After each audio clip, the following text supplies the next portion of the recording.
अस्सलाम वालेकुम नाज़रीन, इमरान याकूब खान साहब और फैसल चौधरी साहब के साथ मैं हूं Sameena Pasha. Programme viewpoint में आपको खुशामदीद कहती हूं। बड़ी अहम डेवलपमेंट्स हैं सियासी महाज पर भी, जहां पर हम देख रहे हैं कि पीपल्स पार्टी यूँ लग रहा है कि कुछ अलग से मौक़िफ़ इख्तियार किए हुए इलेक्शन के मामले पर। JUI भी उसी का हिस्सा लगती है, क्योंकि वो भी ये बात कर रहा है कि जी 90 दिन के अंदर ही इंतखाब हर सूरत मुमकिन बनाया जाए।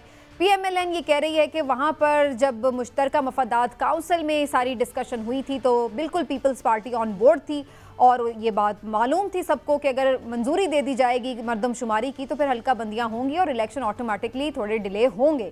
तो बाद में आकर क्या पीपल्स पार्टी अब ये जानबूझकर कोई मौक़िफ़ बना रही है या उसकी बात में सच्चाई है, उनके साथ कोई हैंड हो गया है? इसके ऊपर भी बात करेंगे और इस सारी बात के तनाजुर में ये भी देखेंगे फिर एक्चुअली इलेक्शन अब होंगे कब और कैसे होंगे। इजलास एक अहम बुला लिया गया इलेक्शन कमीशन की तरफ से, इस पर भी बात होगी। फिर कोशिश करेंगे कि कुछ बात कर सकें कि क्या ये जो खबरें चल रही हैं कि PTI चेयरमैन और इसके साथ साथ इस्टेब्लिशमेंट के दरमियान आपस में कोई सुलह की कोशिशें की जा रही हैं और ये सुलह की कोशिशें PTI की तरफ से अब जारी हैं, तो क्या वाकई वो स्टेज आ गई है जहां पर हम देखें कि अब कुछ सूरत हाल में इसमें कोई आइस ब्रेक हो सकती है? और लास्टली बात करेंगे बिजली के बिल्स के हवाले से, जो कि इस वक्त मेन इशू है अवाम का, जो बिल्कुल बेचारे हाथ खड़े कर चुके हैं। उनके लिए जीना मुश्किल है या वो बिजली का बिल दें, डिसाइड करना उनके लिए मुश्किल हो चुका है। इन तमाम उमूर पर बात होगी। आज खास तौर पर मैं खुशामदीद कहूँगी शो में सीनियर तजज़ियाकार एंकर पर्सन, किसी तारुफ के मोहताज नहीं है, आरिफ हमीद भट्टी साहब हमारे पर मौजूद हैं। भट्टी साहब बहुत शुक्रिया सर आपका। आज भट्टी साहब से ही बात का आगाज़ करते हैं, वो हमारे साथ मौजूद है। तो भट्टी साहब, ये यहाँ से ज़रा थोड़ा पॉलिटिकल मैटर्स को पहले देख लेते हैं, फिर बिल्स की तरफ भी आते हैं। ये जो पीपल्स पार्टी का नैरेटिव है, ये इनके साथ हैंड हो गया या ये दूसरों के साथ हैंड करने की कोशिश कर रहे हैं? बिस्मिल्लाहिर्रहमानिर्रहीम। नवाबजादा नसरुल्लाह खाला जनरल नसीब करे फौत हो गए। जब कोई बहुत ज़्यादा झूठ बोलता था ना, वो कहते थे सुनता जा शर्माता जा। आबद शेर अली साहब और पीपल्स पार्टी के लीडरों की गुफ्तगू में तो शर्मा भी नहीं सकता, क्योंकि उन्होंने बिजली के बिलों से रुला दिया। जब इन्होंने निगरान हुकूमत बताई थी, इन्हें बता दिया गया था ये 6 माह से 2 साल चलेगी। ये सारे लूप में थे, ये कोई रॉकेट साइंस तो है नहीं। अब से काफ़ी अरसा पहले सिलेक्शन कमीशन, माफ़ी चाहता हूँ, इलेक्शन कमीशन ने फरमा दिया था कि 14 दिसंबर तक हल्का बंदियाँ होंगी, तो 90 दिन तो ख़त्म हो गए। पीपल्स पार्टी किस मुंह से कह सकती है कि 90 दिन में? पंजाब और खैबर पख्तूनख्वा में जब असम्बलियाँ तहलील की गई तो ये तो खामोश रहे कि शरीके जुर्म बन चुके हैं। मेरा एक ज़ाती ख्याल है कि सिंध में एक अहम गिरफ्तारी हुई है। अच्छा, वो अलार्मिंग है किसी के लिए। इन्हें खदशा है कि वो सिलसिला आगे ना चले। नून लीग को गारंटी दी गई है कि आपने नैब अमेंडमेंट में जो जो भी तरामीम की हैं और अरबों खरबों के करप्शन के मुबैना केस ख़त्म हुए, उन्हें टच नहीं किया जाएगा। जैसे इमरान साहब जब बहुत क्लीन शेव की हो ना, इमरान जी को तो कहते हैं टच मी नॉट। उन्हें कह दिया गया, उन्होंने कह दिया नवाज शरीफ ने टच मी नॉट। तो लिहाजा ये ड्रामा है, इसको खेलने दें। असल इशू बिजली और महंगाई है। अनबिलीवेबल हद तक ये नई कंट्रोल होगी, लगाने ये जितना जोर लगाना है। क्या इन्हें नहीं पता पीपल्स पार्टी को? आबद शेर अली साहब नहायत काबिल एहतराम है, काबिल इज्जत है भाई। जब IMF से आपने 10 माह ताखीर से एग्रीमेंट किया था, उसमें सारी चीजें लिखी हुई हैं। वो मेरे जैसे बंदे के पास कागज है तो आपके पास नहीं है। तो ये कौन सा इंकशाफ है आपके ऊपर जो अब हो रहा है? आपको पता चल रहा है आप रॉकेट साइंस चला रहे हैं। कौम को एक ही वक्त में इतनी बेवकूफ नहीं बनती। अब ये 60 और 70 की दहाई नहीं रहा, हर एक के पास कागज पहुंच जाते हैं। तो आपने जो 10 महीने ताखीर की, वो इसाक डॉलर, सॉरी यार मैं इमरान साहब माजरत चाहता हूँ, डार्स क्या नाम है उनका? आजकल हालात बड़े सेंसिटिव हैं तो जुबान का लड़खड़ाना इतना अफोर्ड नहीं होता। उन्होंने तो 178 रुपये में डॉलर रखना था, उन्होंने तो पेट्रोल 150 रुपये पे लाना था। वो दोनों सेंचुरी कर गए। तो ये एग्रीमेंट के मुताबिक हुआ, तो ये एग्रीमेंट के मुताबिक हो रहा है। इसमें मुझे कोई भी ताजुब नहीं, कोई भी हैरत नहीं। और मेरे ख्याल में बादिउल नज़र में इलेक्शन 6 माह से 2 माह के लिए जिनको लाया गया है उन्हें बताया गया है, ठीक है, कि मौजा ही मौजा। ठीक, मैं इमरान साहब की तरफ भी आती हूँ, लेकिन ये चौधरी साहब से इस पर ज़रूर बात करना चाहूँगी जो पहले भट्टी साहब ने बात किया है। चौधरी साहब, इस पे तो बड़ा एक वाज़ेह सा मौक़िफ़ नज़र आता था कि जनाब अगर आप नोटिफाई करेंगे मरदमशुमारी तो हल्का बंदी होगी, हल्का बंदी होगी तो मतलब है कि इलेक्शन डिले होंगे। लेकिन आपको भी मैंने ये नैरेटिव सपोर्ट करते देखा, सुना मुख्तलिफ जगहों पे भी, कल हमारे शो पे भी आपने ये बात की कि हल्का बंदी की ज़रूरत नहीं है, भले मरदमशुमारी नोटिफाई हो भी गई है।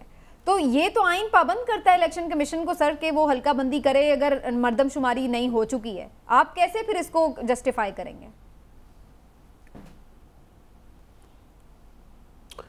देखिए, आइन में एक मैकेनिज्म दिया गया है और उसमें सबसे पहले हल्का बंदियों से पहले नंबर ऑफ़ सीट्स का तयन होता है, और नंबर ऑफ़ सीट्स का जो तयन है वो नई जो हल्का बंदी है उसके हिसाब से होना है। मेरा इस्तदलाल उसमें ये है, मेरी राय उसमें ये है कि क्योंकि इलेक्शन 90 दिन में होना वो मैंडेटरी है और जो हल्का बंदी है ये डायरेक्टरी है, क्योंकि 97 से लेके 2013 तक 17 तक जितने भी इलेक्शन हुए वो एक ही मरदमशुमारी और एक ही हल्का बंदी के तहत हुए।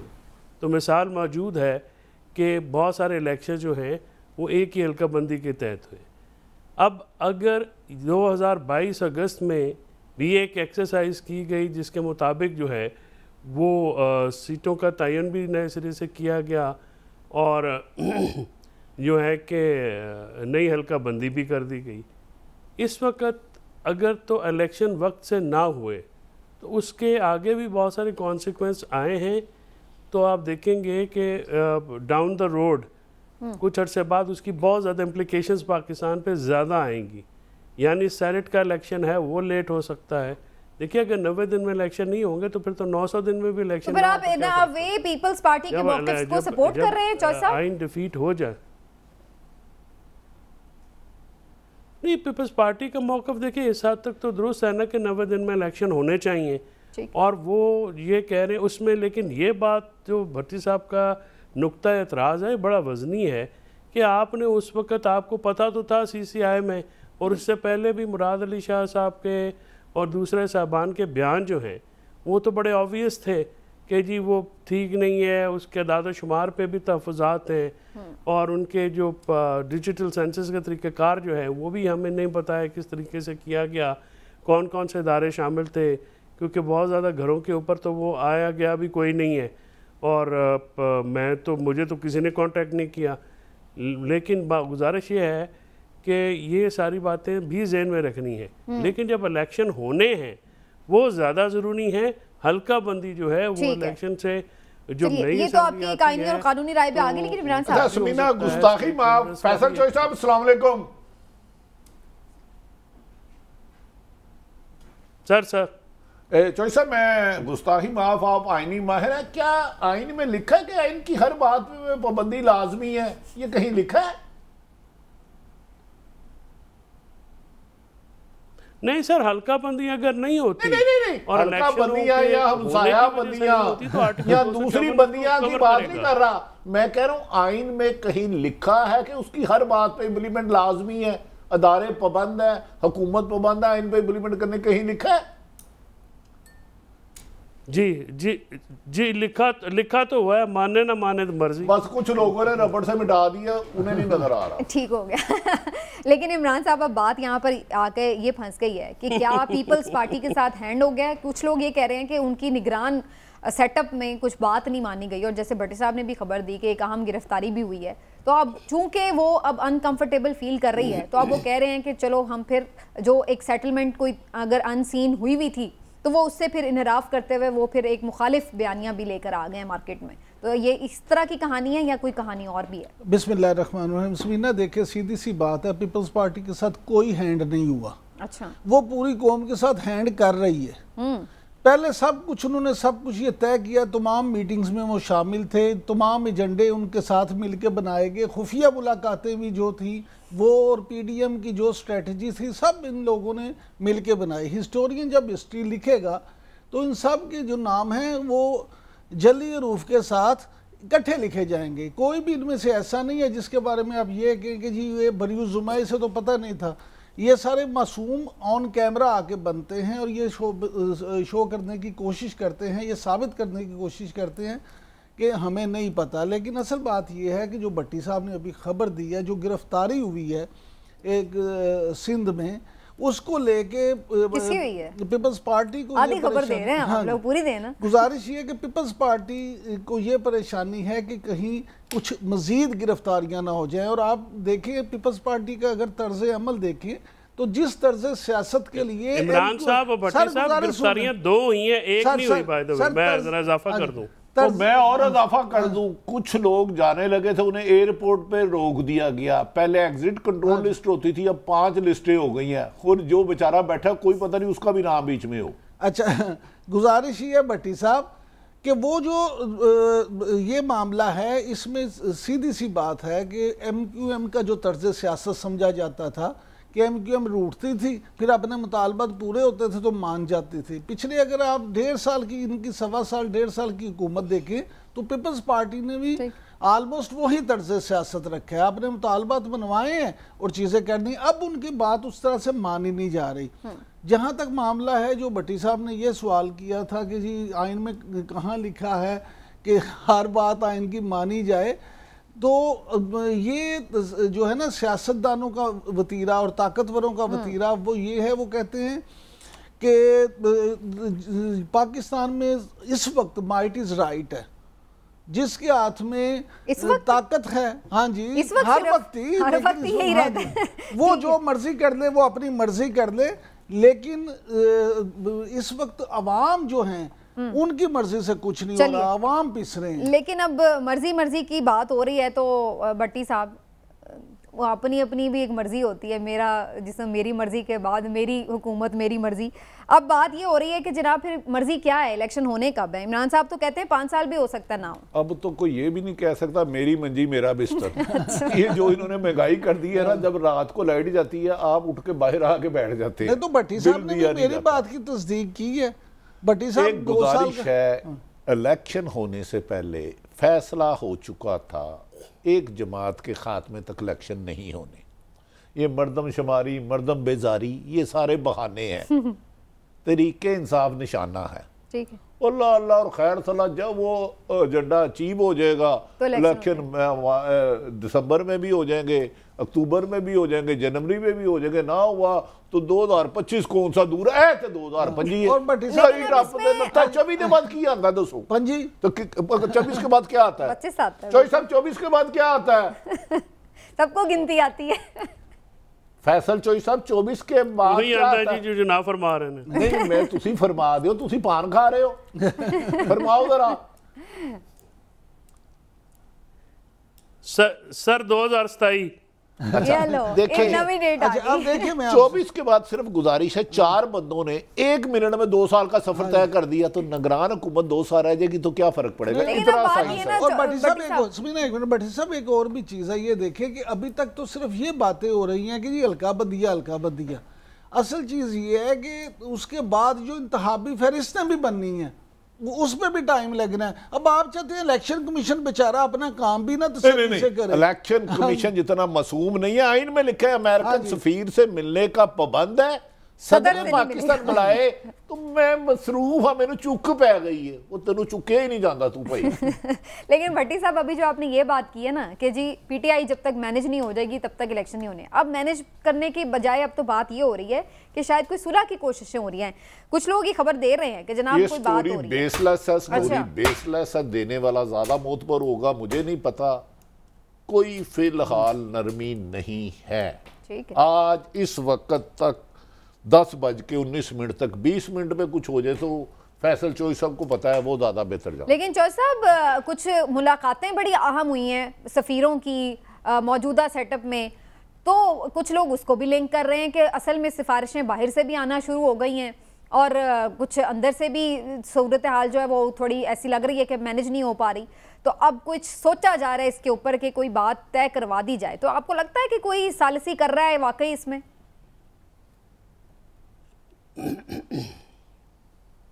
नहीं समीना, मुझे नहीं लगता कि इस वक्त बिल्कुल कुछ किसी किस्म का कोई जो है वो रास्ता निकल रहा है या रास्ता निकल सकता है। देखिए, जो सफ़ीरों से मुलाकातें हैं ये जारी रहती हैं।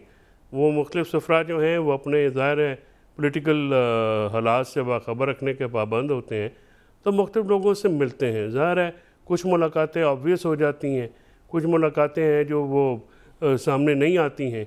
तो सफरा जो हैं हर मुल्क के वो हर वक्त मिलते रहते हैं अपोजिशन से, हुकूमत से, लेकिन और एक्सचेंज जो है व्यूज का, ख्यालात का तबादला जिन्होंने ये बात की है कि हम अब सुलह चाहते हैं, एस्टैब्लिशमेंट से सुलह होनी चाहिए ताकि मामलात आगे चल सकें।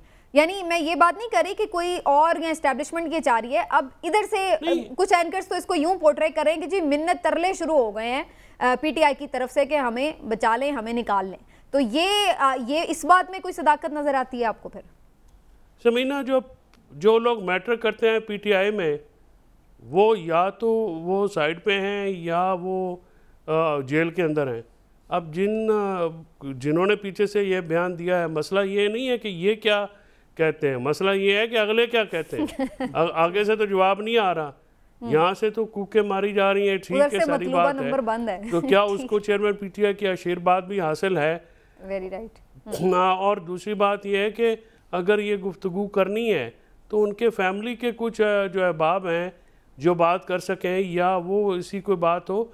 जिन लोगों का नाम लिया जा रहा है, माजरत के साथ मैं नहीं समझता कि उनका कद काट ऐसा है कि वो ऐसी गुफ्तगू कर सके या ऐसे किसी मामले में भी वो दखल। वो तो खुद जो हैं वो रोपोश हैं और वो सामने नहीं आ सकते। जो खुद रोपोश हों, सामने नहीं आ सके तो उनकी बयान को संजीदा तो नहीं लिया जा सकता। लेकिन इमरान साहब, आपको लगता है पीटीआई को माफी मिल सकती है? क्योंकि पहले अक्सर लोग की जो स्ट्रेटजी, पॉलिटिकल स्ट्रेटजी भी कोई नजर नहीं आ रही। चौधरी साहब, सही है, आपका पॉइंट ऑफ व्यू आ गया। लेकिन हमेशा हम माजी में ये देखते हैं कि बहुत सारे लोगों को पहले क्रॉस लगा दिया जाता है, फिर वो इरेज भी हो जाता है और उनकी वापसी भी हो जाती है। तो क्या पीटीआई को भी इसी तरह माफ़ी आपको मिलती नज़र आ रही है? देखें, गुजारिश ये है कि बिल्कुल क्रॉस लगता है और माफ़ी भी होती है, लेकिन उसमें वक्त भी लगता है। अगर कोई ये समझता है कि अभी ये वक्त हो गया और इतनी देर में ही हो जाएगा, तो अभी तो स्कोर सेटल भी नहीं हुआ, अभी तो बड़े मामला तो होने हैं। और भट्टी साहब जो अभी बात कर रहे थे बिल्कुल ठीक है, मेरी भी यही राय और इन्फॉर्मेशन भी ये है कि अभी ऐसी कोई बात नहीं है। दूसरी बात ये है कि अभी तो सबक सिखाना है और सबक याद नहीं हुआ पूरा और अच्छी तरह। 9 मई के जो वाकयात हैं और जो ये सारी चीज़ें हैं, ये अभी सारा कुछ अभी चलना है और खासा लंबा चलना है। बाकी अल्लाह ताला के काम है, किसी वक्त कुछ भी हो सकता है। लेकिन बज़ाहिर जो चीज़ें हैं, बादियों नज़र में ऐसा महसूस होता है कि पीटीआई के लिए अभी रावी चैन नहीं लिख रहा। अभी पीटीआई की क़यादत जो है, उनको मजीद जो है मुश्किलात वो सहना पड़ेंगी और मामला तभी जो है उनके लिए खराबी की तरफ। भट्टी साहब, ये आपकी खबर तो है कि अभी ऐसा कुछ हो नहीं रहा, आपका तज्जिया क्या कहता है कि आगे चलकर मामलात सेटल हो सकते हैं? 9 मई के बाद जो तलखी है उसमें कमी आ सकती है? देखें, 9 मई के जिम्मेदारों को इन एवरी कंडीशन सजा होनी चाहिए। कोई भी एहतजाज पुरअमन होना चाहिए, एक साइकिल भी नहीं जलानी चाहिए। जैसे बिल्डिंगों की, घरों की अहमियत है, इंसान भी अल्लाह की बनाई हुई इमारत है, इस पे भी जुल्म नहीं होना चाहिए। किस किताब में लिखा है कि एक मैं दफ्तर को, एक दीवार को गिरा दूं? यकीनन नहीं गिराना चाहिए, 1% गुंजाइश नहीं है। लेकिन इंसान जिसा मैं इस पे तशद्दुद करना, इसमें जराइम पेशा को कहना इन्हें मारो, ये नहीं। हाँ, आज देखे, खुद मुझे उस वक़्त की मुल्क की अहम तरीन शख्सियत ने कहा था शरीफ फैमिली पे क्रॉस है। मैं खुद विटनेस हूँ, मैं तीसरे बंदे की बात नहीं कर रहा। और अहम तरीन शख्सियत थी, चौधरी साहब के बड़े करीब थी, बल्कि अनकरीब थी। लेकिन आज इस वक़्त तक नहीं है। कल का गैब का इल्म अल्लाह के पास है। शायरान, मुझे याद है ज़ियाउल हक साहब आए 90 दिन के लिए, 11 साल रहे, तो वो कहते थे ऐसे गैर जमाती 5 इलेक्शन कराऊंगा। मुशर्रफ साहब आए तो वो कहते थे बेनज़ीर सिक्योरिटी रिस्क है और नवाज शरीफ मेरी ज़िंदगी में नहीं आ सकता। हमने देखा वो पाकिस्तान नहीं आ सके। मुशर्रफ साहब, बेनज़ीर आई, शहीद हो गई और नवाज शरीफ साहब मुल्क के वज़ीर आज़म बने। हाँ, फिलहाल मेरा ख्याल है इन्हें माफ़ी की अभी तक कोई गुंजाइश नहीं है। अभी कोई वैसे भी भट्टी साहब एक और भी चीज़ है, और मैं सिर्फ पॉलिटिकल बात करता हूँ, किसी अदारों पे बात नहीं करता, क्योंकि मेरे शफीक दोस्त मेरे पे बहुत ज़्यादा नजर करम रखते हैं। बिल्कुल ठीक है। गुजारिश ये डिस्क्लेमर भी दे दिया भट्टी साहब। नहीं, और भट्टी साहब वो ठीक है बात, आपके शफीक दोस्त जो हैं उनके मामला तो हमेशा बड़े शफकत वाले रहे हैं आपके साथ। मामला सिर्फ इतना है, मैं ये गुजारिश कर रहा था कि माफ़ी वैसे भी उस वक्त होती है कि जब माफ़ी के लिए कोई माइल भी हो और माफ़ी को मांगने वाला भी हो, दरमियान में कोई ऐसे हालात भी हों। अभी उस तरह के हालात भी नहीं है। माफी और टॉफी रो के मिलती है। बच्चे जब हम रोते थे ना, समीना कहती थी मम्मी अम्मी मुझे टॉफी लेके दो, फिर ये रोती थी, फिर मामा टॉफी देती थी। तो अभी रो तो रहे हैं, लेकिन कल क्या होगा ये अल्लाह को बेहतर पता। नहीं रो रहे हैं, यही तो मेरा सवाल था। रोना धोना शुरू है कि टॉफी मिल जाए। जो बंदे को ये नीचे करना चाह रहे थे, आज ही मेरी उस जगह पर तैनात एक आदमी से बात हुई है, कहता अनबिलीवेबल हौसला। अच्छा, किस बंदे से बात हुई है मैं कर रहा हूँ, वो आपके दोस्त जो जड़ा वाले रहते हैं, हाँ जी, उनकी बात कर। ठीक है, समझ गए। अच्छा, बड़ा अच्छा किया। बट सब जरा वाले जो लोग हैं ना, उनसे तो आजकल वैसे भी हमदर्दी करनी चाहिए और उनसे उनका ख्याल भी करना चाहिए। चले एक ब्रेक ले लेते हैं, ब्रेक से वापस आते हैं तो क्वेश्चन को आगे बढ़ाएंगे, कुछ बात करेंगे जो कि एक मेन इशू है जिसका भट्टी साहब ने भी सबसे पहले जिक्र किया है, बिजली के बिल। क्या ये मामला सॉर्ट आउट होने वाला है? ये निगरान हुकूमत ने कल एक अहम इजलास भी इस पर बुला लिया है, तो ये क्या सिर्फ दिखावे के इजलास हैं या वाकई इस पोजीशन में आ सकते हैं ये लोग कि अवाम को कोई रिलीफ दें? और अवाम का ये एहतजाज क्या किसी बड़ी तहरीक की शक्ल इख्तियार करने वाला है या फिर बस रो धो के लोग वापस फिर अल्टीमेटली अपने कामकाज में लग जाएंगे? ब्रेक के बाद वापस आते हैं तो इन उमूर पर बात करेंगे।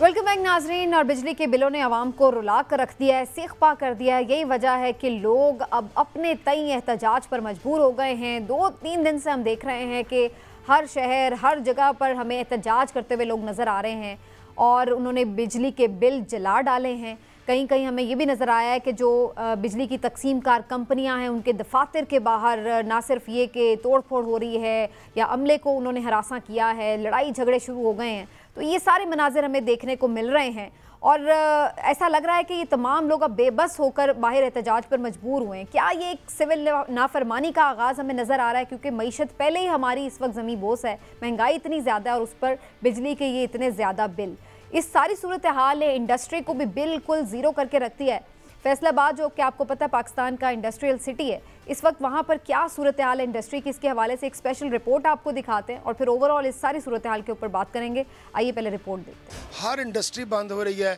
ये बिजली तकसीम कार अदारों से देख सकते हैं कि इंडस्ट्री को बिजली की कंजम्पशन आधी से भी कम रह गई है। मैं हुकूमत वक्त से मुतालबा करता हूँ कि अगर ये वापस ना लिया गया तो मुल्क गिर हड़ताल की जाएगी और इसके साथ साथ एक ऐसी तहरीक जन्म ले रही है जो हम नहीं चाहते सिविल नाफरमानी। तो लोगों के जज्बात आपने देख लिए। ज़्यादा अलार्मिंग बात यह कि ये लीडर लेस क्राउड है। जहन में रहे कि ये लीडर लेस क्राउड है, इसको कंट्रोल करने वाला कोई नहीं है जो लीड कर रहा हो और इनको समझा सके। मीर मोहम्मद अली साहब ने इस ख़ास तौर पर सेगमेंट में हमें ज्वाइन किया है। माहिर मईशत हैं और ज़ाहिर है कि सारी सूरत हाल को करीब से देख भी रहे हैं, समझते भी हैं। उनसे ही बात का आगाज़ करती हूँ। मीर साहब बहुत शुक्रिया, आपने वक्त दिया प्रोग्राम के लिए। तो मीर साहब, ये जो अभी हम ताजरों की बात सुनते हैं, इंडस्ट्रियलिस्ट की बात सुनते हैं, आम शहरी जिस तरह से रो रहा है बिजली के बिलों के इजाफे पर, आपको क्या नज़र आ रहा है सर? ये एहतजाज क्या कोई लावा है जो फट पड़ा है अचानक?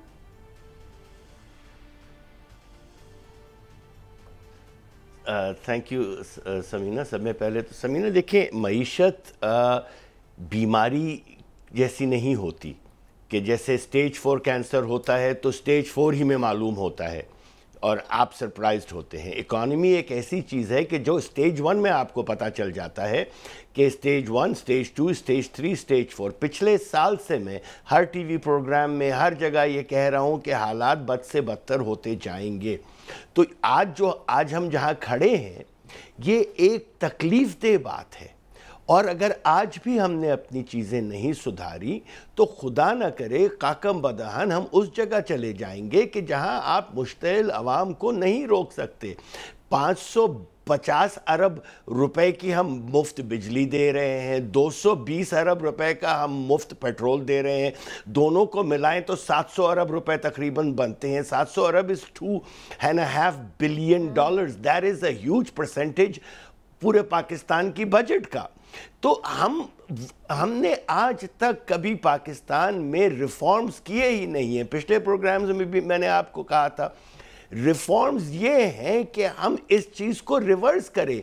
हम पॉपुलैरिटी पॉलिटिक्स खेलते रहते हैं। जो पार्टी आती है वो नहीं चाहती कि अवाम को नुकसान पहुंचाए, उनको नाराज़ करे, कि जी, मगर वो एक अवाम का मखसूस महदूद तबका होता है जिसको वो नाराज नहीं करना चाहते हैं। आम आवाम को तो इससे कोई फायदा नहीं हो रहा। लेकिन मीर साहब, जो IMF के साथ मुआहदा है उसके बाद आपको लगता है कि ये गुंजाइश को निकल सकती है, रिलीफ दें? क्योंकि कल एक अहम इजलास बुला लिया है निगरान वजीर आजम ने, और जो बिजली की तकसीम कार कंपनीज हैं उनके काम भी वहां पर मौजूद होंगे, तो आपको इस पोजीशन में लगती है हुकूमत के कोई रिलीफ दे सके फौरी?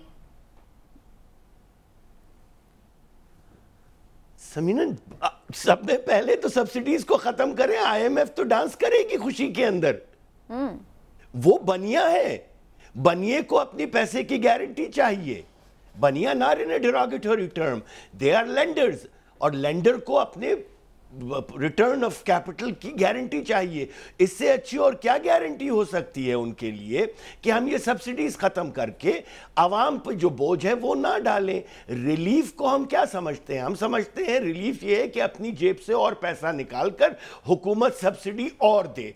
भाई, पहले वाली सब्सिडीज तो खत्म करें जो हुकूमत के एम्प्लॉइज को आप दे रहे हैं, आप एक खास तबके को दे रहे हैं, वो खत्म करें तो आवाम पे बिजली का बोझ वैसे ही कम हो भट्टी साहब, मजे की बात ये कि ये वो तबका है जो अच्छा खासा जिसके पास पैसा है। ये नहीं कि कोई गरीब तबका जिसको आपने सब्सिडी दी हुई है, आपने ऑलरेडी हैव्स वाले जो तबका है उसी को दी हुई है। इस घर को आग लगी है घर ही के चिराग से। मैं आपको मुझे गैब का इल्म नहीं, ये तूफान, ये जो महंगाई है, ये बिजली की कीमत है, ये एक किसी सियासी जमात का नहीं, 23 करोड़ अवाम का इशू है। 23 करोड़ अवाम का ये हुकूमत को सैलाब की तरह बहा के ले जाएगा। ये अहमक है, इसकी संगीनी को नहीं समझ रहे। हर रोज हर शहर में प्रोटेस्ट शुरू हो गया जी। मैं इसको निगरान हुकूमत का इसका जिम्मेदार करार नहीं देता। ये पिछली सारी हुकूमतें सियासी जमातें अपने मुखालफिन के खिलाफ करते हैं। अब ये अवाम के खिलाफ साजिश हो गई है। पेट्रोल, बिजली की कीमत इतनी बढ़ा दो कि लोग अपने बच्चे बेच के, गुर्दे बेच के भी ना बिजली की दे सके। सही। ये इसको हुकूमत को नहीं एहसास, ये किस आग से मुल्क को जला रहे हैं। आपको लगता है भट्टी साहब कि ये कोई सिविल नाफरमानी की तहरीक शुरू हो सकती है? 100% जाएगी। आज ना जाए, 6 महीने बाद जाए। ये 23 करोड़ अवाम ये बिजली के बिल, गैस के बिल, इस पेट्रोल में नहीं जिंदा रह सकती। चंद खानदानों को छोड़ दे, 1 लाख खानदान, 2000 खानदान, ये नहीं सिस्टम चल सकता, नहीं चल सकता। ये बारूद फटेगा आज नहीं, 2 साल बाद, 6 महीने बाद, साल बाद। मैं आपको बता दूं कि घरों के किराए से ज्यादा लोगों के घर बिजली के बिल आए हैं। बिल्कुल ठीक। आप मुझे बताएं ना, किस तरह जिएंगे? 2 बल्ब, 2 पंखे, 33,000 बिल, एक बाथरूम का, बिजली जो चोरी। और दूसरा, आज मुझे कोई बता रहा था, एक अहम उहदों के नाम है, मैं अब सरकारी उहदों के नाम नहीं लेता, एक शख्स को 3000 यूनिट, मैं कह ये 3000 यूनिट बेचते हैं यार। ये जो आज एक प्रेस कॉन्फ्रेंस थी, ये मीर साहब रहनुमाई फरमाएंगे, वो कह रहे थे मैंने 34 करोड़ यूनिट हम फ्री बांटते हैं। वो खुदा रसूल का वास्ता, इसको इमीडिएटली वापस लो। ठीक है। आप रातों रात पानी से बिजली नहीं बना सकते, आप सूरज से बिजली नहीं बना सकते, लेकिन क्रॉस दी बोर्ड जितनों को भी बिजली फ्री है या सब्सिडी है, रातों रात खत्म करो। और आम शहरी को जो 200 यूनिट जलाता है उन्हें रिलीफ दो, वरना आपके घर नहीं बचेंगे। नहीं, लेकिन इमरान साहब, आपको कितना ये संगीन लग रहा है मामला? क्योंकि इस कौम के बारे में तो ये कहा जाता है जितना भी पेट्रोल की कीमतें बढ़ा दी तो सब चुप करके सह जाते हैं। तो ये आपको सहता हुआ मामला लग रहा है कि 2-4 दिन लोग एहतजाज करेंगे फिर अपने कामकाज पे लग जाएंगे, या ये आग अभी और भड़केगी? देखिए, अभी आग भड़की कहाँ है? अभी तो आग भड़की नहीं है। 28 करोड़ जो यूनिट हैं अगर आप फ्री देंगे तो उसके बाद आग भड़केगी। मामला ये है कि मुझे अब ये बताएं, ये देखें मेरे पास जो सामने एक बिल है बिजली का, इस बिल पे अगर आप ये देख लें कि बिजली की कीमत कितनी है और टैक्स कितने। बिल्कुल ठीक। कहीं पे कोई आप देख लें वो सेल्स टैक्स है, फिर जो नॉन फाइलर है उसके लिए इनकम टैक्स है, उसके बाद टीवी के तो लाइसेंस फीस है, फिर उसके बाद वो देखिए जो फ्यूल एडजस्टमेंट, जो बिजली आपने इस्तेमाल भी कर ली होती है उसके बाद में आपसे लेते हैं। मामला ये है कि ये टैक्सों का बिल है बिजली की। हाँ जी, सिर्फ 30 सेकंड अदब, जब आपके घर बिल आता है, हाँ जी। आपने 500 यूनिट चलाया या 1500, आपने टोटल बिल देना होता है। यही टैक्स आपको माफ नहीं बैंक करता, वापडा नहीं करता। सर मैं यही गुजारिश, आईपीपी के चंद मगर बच्चों को पालने के लिए आप 23 करोड़ अवाम की जेबों पे डाके मार रहे भट्टी साहब मैं यही गुजारिश कर रहा हूँ। अब एक बात को समीना जो बात कर रही थी, जिस मुल्क में 23 करोड़ या 25 करोड़ की आबादी और 10 करोड़ से ज्यादा लोग गुर्बत की लकीर से नीचे की जिंदगी गुजार रहे हूँ। देखिए आलमी मालियाती इदारों के मुताबिक आपके वो लोग जो गुर्बत के नीचे से जिंदगी गुजार रहे हैं, उनकी रोजाना की आमदनी $2 से कम है। अगर आप 315 रुपए का भी डॉलर लगा लें तो 630 रुपए बनते हैं एक दिन के। यानी एक बंदे की अगर 20,000 से भी कम आमदनी बनती है महीने की, तो वो 5 से 6 अफराद का कुंबा है, वो कहाँ से बिल देगा? बिल्कुल ठीक। लेकिन चौधरी साहब यहाँ पर अब ये भी सवाल उठता है कि जो हम अभी लंदन से भी गुफ्तगू सुन रहे थे मियाँ नवाज शरीफ साहब की, शहबाज शरीफ साहब की, वहाँ पर भी बिजली के बिलों के ऊपर बड़ी सुना है इजलास में बातचीत हुई है, और ये लोग तो खुद आके ऐसे लग रहा है कि जैसे कह रहे हैं, अभी आपने आबिद शेर अली साहब की भी गुफ्तगू सुनी शुरू में प्रोग्राम के, तो ये लोग तो जिम्मेदारी नहीं ले रहे कि ये इनकी कोई पॉलिसी है या उनकी जो IMF का मुआहदा उन्होंने जिन शराइत के तहत किया उसकी वजह से ये बिल्स हैं, और निगरान हुकूमत तो ज़ाहिर है उसके ऊपर तो कोई डाल ही नहीं सकता फिल वक्त, जैसे वो अभी आई है और उनका तो कोई इसमें है नहीं हिस्सा, तो फिर ये जिम्मेदारी है किसकी? देखिए समीना, ये जो जमातें हैं तो 40 साल पाकिस्तान को बर्बाद करने के बाद अपनी ज़िम्मेदारी लेने को तैयार नहीं है, कोई अपना जो है एहतसाब करवाने को तैयार नहीं है। ये सारी मश्क जो पिछले 16 महीने में की गई हैं, उससे पहले जो साजिशें की गई हैं अपने केसेस माफ़ करवाने के लिए किए गए हैं, अपने करप्शन के पैसे माफ़ करवाने के लिए किए गए हैं। लंदन के उस महंगी तरीन फ्लैट में बैठ के अगर कोई बिजली की बात करता है तो वो मेरा ख्याल में डिसइंफॉर्मेशन है। आबिद शेर अली ने अगर आज प्रेस कॉन्फ्रेंस की है तो उसका फ़र्ज़ है कि वो अपनी क़यादत के जो है गले में गिरबान में को पकड़े और उससे पूछे कि आपने ये जो मामलात किए हैं 10 महीने आपने लेट किया, और इसाक डार ने जो है उसको IMF के मुआहदे को आखिर में इतने महंगे मामलात पे जाके किया, क्या पाकिस्तानी अवाम की चीज़ें निकली हैं और निकलेंगी। अब इसका जो सबसे भयानक मामला ये है कि अगर ये जो आज एहतजाज पाकिस्तान के तूल व अर्ज़ में हुए हैं इनमें इजाफा हो जाता है और लोग बिल नहीं देंगे गैस और बिजली के, तो फिर IMF की रिकवरी कहाँ से होगी, कैसे करेंगे? और अगर रिकवरी नहीं होगी तो फिर हम फिर डिफ़ॉल्ट की तरफ जाएंगे। बिल्कुल। तो ये एक ये चेन रिएक्शन है जो होता है, और ये मीर साहब हमें मीर साहब से मैं यही बात पूछूंगी, मीर साहब ये रिकवरी कैसे होगी सर? अगर अवाम ने अपना फैसला सुना दिया कि ठीक है फिर हम भी नहीं बिजली के बिल दे रहे, तो फिर ये रिकवरी कैसे करेंगे? अल्लाह ना करे कि अवाम ये फ़ैसला सुनाए, अल्लाह करे कि उससे पहले ही हम ये 500 साढ़े 700 अरब रुपए की चीज़ों को रिवर्स करें इमीडिएटली, क्योंकि अगर अवाम ने फ़ैसला सुना दिया, जैसे चौधरी साहब कह रहे थे कि अगर अवाम ने कहा हम पैसे नहीं दे रहे तो लिटरली डिफ़ॉल्ट कर जाएंगे हम चंद महीनों में, खुदा ना करे, मेरे मुंह में खाक, चंद महीनों में डिफ़ॉल्ट कर जाएंगे, क्योंकि इतना बड़ा burden on already circular debt, circular debt इतना बड़ा हो चुका है हमारा कि उसके ऊपर वो वाली मिसाल हो जाएगी, the straw that broke the camel's back, कि एक छोटा सा तिनका भी और उसके ऊपर ऐड किया गया। इसको टैकल करने का एक तो तरीका भी कह रहे हैं मीर साहब कि सब्सिडीज 400 साढ़े 400 पे चला जाएगा। लेकिन अब ये ईरान भी ऑफर कर रहा है कि जी सस्ती गैस, बिजली, तेल हम दे सकते हैं पाकिस्तान को। क्या पाकिस्तान जो अपने हमारा एक रिवायती सेटअप है कभी ईरान से नहीं ले सकेंगे, ना हमारे अंदर उतना हौसला, हमारे अंदर वो हौसला है ही नहीं कि हम अमेरिका की आंखों में आंखें डाल के कहें कि ये हमारे अवाम के लिए बेहतर है, हम बिजली भी वहाँ से ले सकते हैं, तेल भी वहाँ से ले सकते हैं, गैस भी ईरान से ले सकते हैं। ईरान ने ऑफ़र की है, पहली दफ़ा नहीं कई दफ़ा ऑफ़र की है, रज़ा अमीरी ने आज ऑफ़र की है, उनके जो एम्बेसडर हैं।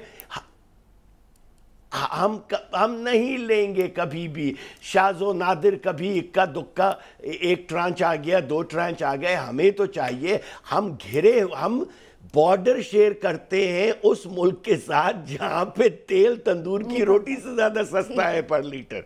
हमारे यहाँ जितनी तंदूर की नान है उससे सस्ता उनका 1 लीटर पेट्रोल है, मगर हम सिर्फ इसलिए नहीं लेते कि हमने गुलामी मुस्तकिल तौर पे कबूल कर ली है। मीर साहब, ये पाकिस्तान जो ईरानी तेल है, ये पाकिस्तान के कुल तेल में कितना स्मगल है, इसकी कितनी परसेंटेज स्मगल हो गया? $2.8 billion per year. And these are unofficial. These are official figures. Unofficial तो 4 से 6 बिलियन डॉलर। गुस्ताखी बात मीर साहब आपसे सवाल करना चाह रहा हूँ, बिजली ये ईरान से कैसे इतना तेल आ सकता है? कोई अदारे नहीं होते वहां?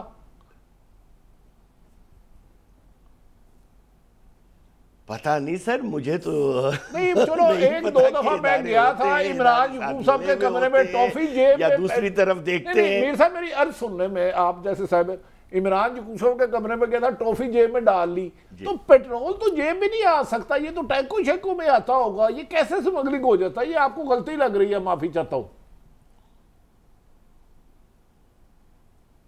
नहीं, देखिए, असल चीज़ ये है कि ये बहाना बनाया जाता है मेरी नज़र में कि जी अगर हम इन्हें ऑयल स्मगल करने नहीं देंगे तो बलूचिस्तान की यूथ जो है बेरोज़गारी में कहीं रिवोल्ट ना कर जाए। दिस इज़ माय पर्सनल तज़किया। और जहाँ तक मैंने बलूचिस्तान में बहुत टाइम गुजारा है तो जिस से पूछा है, जिस से बात हुई है, सब में बड़ी बात वो यही कहते हैं, वो पेट्रोल की जो ट्रक्स होते हैं नीले रंग के, उसको जम्बात कहते हैं वहाँ पे, कि अगर ये बच्चे जम्बात नहीं चलाएंगे तो ये करेंगे क्या, ये रिवोल्ट कर जाएंगे, ये पहाड़ों पे चढ़ जाएंगे, ये मुल्क के ख़िलाफ़ हो जाएंगे। तो हम हर चीज़ खौफ के लिहाज से करते हैं। अगर इसी चीज़ को आप लीगलाइज कर दें, उस पर टैक्स लगा दें, ये पेट्रोल तो कराची तक जाता है, पंजाब तक आता है। ये काम ख्याली है कि ईरानी तेल सिर्फ बलूचिस्तान में यूज़ होता है। बलूचिस्तान तो पाकिस्तान की इतनी सी पॉपुलेशन है और वहाँ पे तो इतनी गाड़ियाँ भी नहीं है, तो $4 बिलियन का पेट्रोल कैसे वहाँ पे खर्च हो सकता है? इम्पॉसिबल। वो पेट्रोल पंजाब भी आता है, कराची के तो हर दूसरे स्टेशन पे होता है। सारे के सारे सरदार मिलके ये तकरीबन ये कर रहे होते हैं, उनकी अपनी अपनी टीमें होती हैं। बलूचिस्तान को तबाह करने वाले बलूचिस्तान के सरदार हैं और पाकिस्तान को तबाह करने वाले साहिब इख्तिदार लोग हैं जो स्टेटस को से मैंडेट है और इतनी कैपेसिटी इख्तियार है कि वो कुछ इस सिलसिले में, ये जो खास तौर पर बिलों का मसला बना हुआ है, इसके ऊपर कुछ कर सकती है? इतना मैंडेट, इतना इख्तियार है इनके पास? समीना, अगर इनका ये बयान आ सकता है, मेरे दोस्त मेरे भाई सरफराज बुख्ती का, कि 9 महीने तक मरदमशुमारी होगी और उसके बाद इलेक्शन होंगे, तो इससे बड़ा ब्रीच ऑफ मैंडेट और क्या हो सकता है? जब वो ये कह सकते हैं तो किसी अच्छी चीज़ में ब्रीच ऑफ मैंडेट करें, किसी अच्छी चीज़ में करें ताकि हम सलूट करें, सलाम करें, दुआएं दें। ये रिवर्स कर दें, इसके ऊपर तो कोई उफ नहीं करेगा, बल्कि सरफराज को तो सबसे पहले मैं फ़ोन करूंगा मुबारकबाद का। ठीक हो गया, चले आपने तो फिर बात ही खत्म कर दी, प्रोग्राम का वक्त खत्म हो गया। मीर साहब आप हमारे प्रोग्राम में मौजूद रहे, भट्टी साहब आपने भी आज में जो उनका बहुत शुक्रिया। प्रोग्राम को यहीं समेटते नाज़रीन, इंशाल्लाह फिर आपसे मुलाकात होगी। अपना ख्याल रखिए, अल्लाह हाफिज़।